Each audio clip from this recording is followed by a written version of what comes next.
Oh, they're the Wolves. From postgame talk to primetime takeover, the Nuggets series heads to Mini for Game 3. Timberwolves hosting the Nuggets as the series is tied. But it was Jaden McDaniels who made some noise after Game 2. Go out for Jokic, Jamal, all the bad defenders, Tim Hardaway, Cam Johnson, the whole team. Like, just go at it. They're all bad defenders. Yeah, they're all bad defenders. And McDaniel backed it up here, Chene. Oh, he didn't just back it up. He backed it up in a big way, getting the steal and getting the flush. And then I love anyone that works hard on the offensive boards, snatching that with one hand and putting it back in. He was making a statement. He said it before the game, but he absolutely backed it up, as you said. Listen, those guys hang around with Anthony Edwards. Jaden McDaniels is one of his best friends. Nas Reed, those guys, they all train together, and I think some of Ant's cockiness rubbing off on him in a good way. And it rubbed off on Rudy, too, because you see him there on the Joker, a finish on the other end by Julius Randle. Rudy's been possessed since he finished 4th in Defensive Player of the Year voting. Yeah. Took that personally. Jokic was held to 7 of 26 shooting, 27%, and 7 of 21 with Gobert as the primary defender. Elite defense by the 4-time Defensive Player of the Year. Late in the 4th, Wolves running away with it. McDaniels on the drive. Slams it again. Elevator. This is one of the best dunks you will ever see. That live, baby. Look at these people going insane on that dunk. Here's McDaniels after the game after they took a 2-1 lead. Just playing Denver really motivates us. That's enough for real. Just playing against them, we don't really care what they say. Just the number and the name across their chest make us play like this. Jokic finished Game 3, as I mentioned, shooting 7 of 26. That's the fewest made field goals in a game with at least 25 attempts in the Joker's NBA career, regular season or playoffs. Overall in the series, Jokic is shooting 31% when guarded by Rudy Gobert. So, Chene, how worried should Denver be here? On a scale of 1 to 10, I'm going to give it a solid 7.5, almost 8. They should be worried because the Timberwolves have stolen all momentum, and also it's almost like superpowers. Rudy Gobert is stealing the superpowers away from Nikola Jokic in some ways. We've seen him defended at a high level. 13 for 40 is what he's held Nikola Jokic to shooting in 4 of 19 from 3. We're looking at that 33%. Also, this is contagious because overall for the Nuggets, they shot their worst percentage last night, 34% as a squad. So when Jokic is being defended well, that affects everyone else's ability to get a shot. Now, I know that there's a big factor, no Aaron Gordon as well.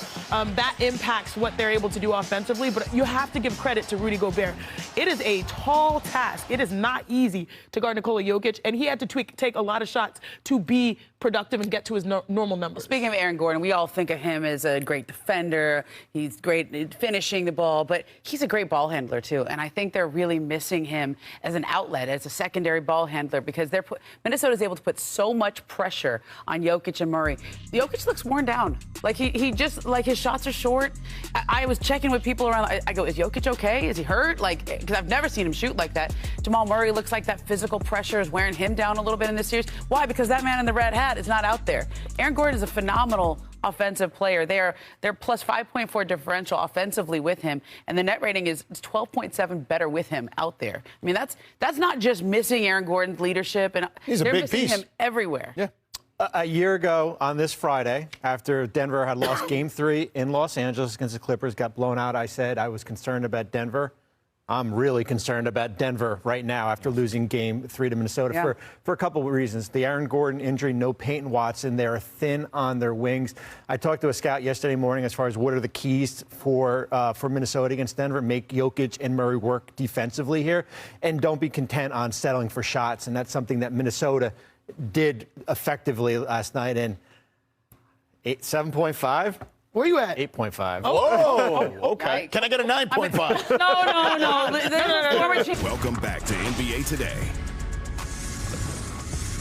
Over in the East, all eyes on the Cavs and Raptors. Literally, our neighbors to the north provided every fan with a straight-up Jurassic shirt. Imagine that in the playoffs.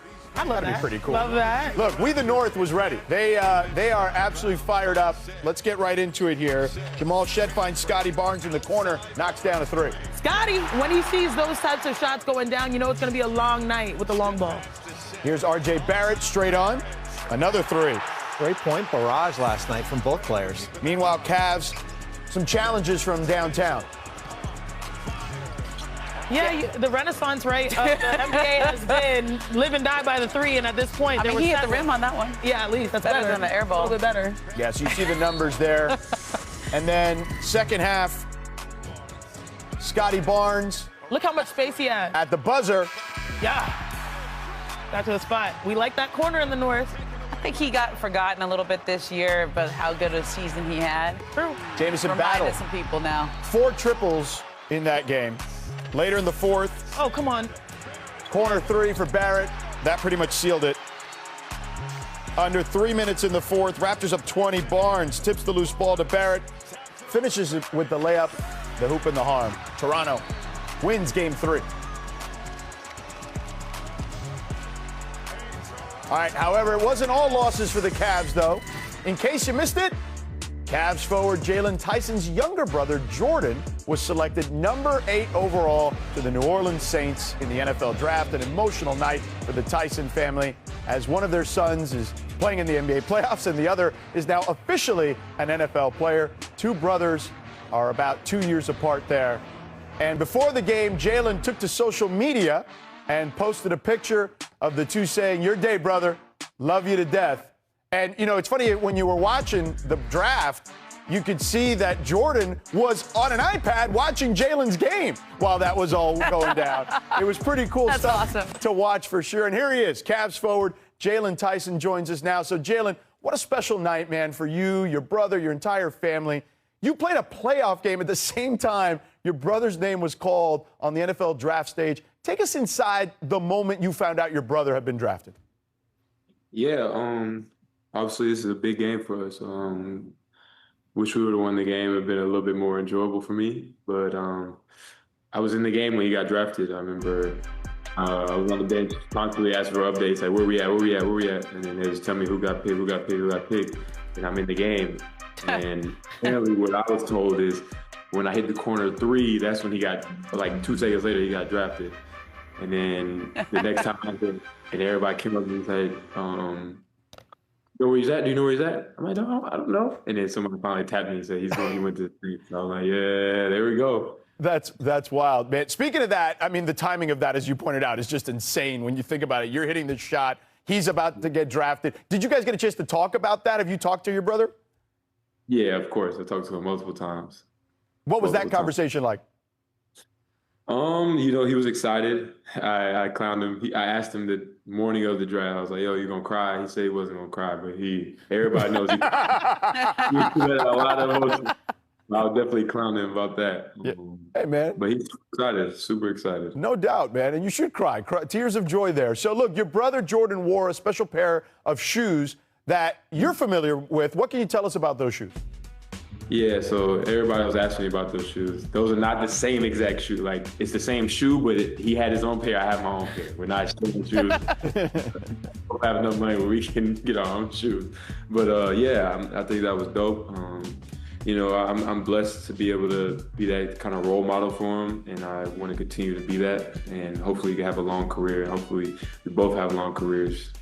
And we pass it to our kids in the future. Yes, sir. No doubt about that. Now, let's talk about your pops. He spoke last night about raising you both, and I want you to take a listen to the message that he had here. I told people a long time ago, I'm not building football and basketball players. I'm building men that are going to change this world that we live in. At the end of the day, so that guess what? Everybody, every little kid in this world is going through something, or you think that you aren't worthy. Guess what? I'm telling you, you are. As a father, as a mother, we poured into these little young brothers all the time because guess what? They are worthy. And look at what God did. Tough. You can't explain it. There's nothing else that you can say about this, but God is good. Man, I'm about to tear up listening to your pops. All the time. All right, what was your reaction hearing that? You know, my dad, man, I can't put into words how much he's a big part of this, right? He doesn't get all the flowers because me and Jordan get most of the flowers, but man, he instilled a toughness about us. And he was a pretty good athlete himself. I mean, me and Jordan a little bit better, but he was a pretty good athlete, man. My dad is the best human being. Anybody that's ever came in interaction with him knows that he's one of the best human beings. He does whatever he can to help people out. And, you know, I feel like him being a good human being is what blessed me and Jordan. All right, who's the best athlete in the family then? Because we know Pops was an athlete too. You know, this is Jordan's moment, so I'm gonna give it to Jordan right now. Okay. Only because it's his moment. Only because a week from now, it's gonna be big bro. It's always big bro. Okay, let's talk about this playoff series you mentioned earlier. You guys are still up 2-1 in this series. How do you balance that emotional moment with staying locked in with the task at hand still? Yeah, I say like being that role model for Jordan. Like he got to understand like this is a business now. This is a job, and I got a task at hand. My task is to try to go out and play my best basketball, best brand of basketball, try to help this team win. Right. So yeah, I have a lot of emotions, but I didn't really celebrate it until after the game because I was out there trying to win the game, trying to put our team in the best situation to win. You know, it's a good moment for him, but we both. He's going to celebrate. I'm going to celebrate him. And then eventually we're going to have to go our both ways and do our jobs at the best of our ability. Well, listen, man, an unbelievable moment for you, your family. Congratulations to you guys. I know the job's not finished and you got a game on Sunday. I'll be there, so I'll see you there. But thank you for joining us today.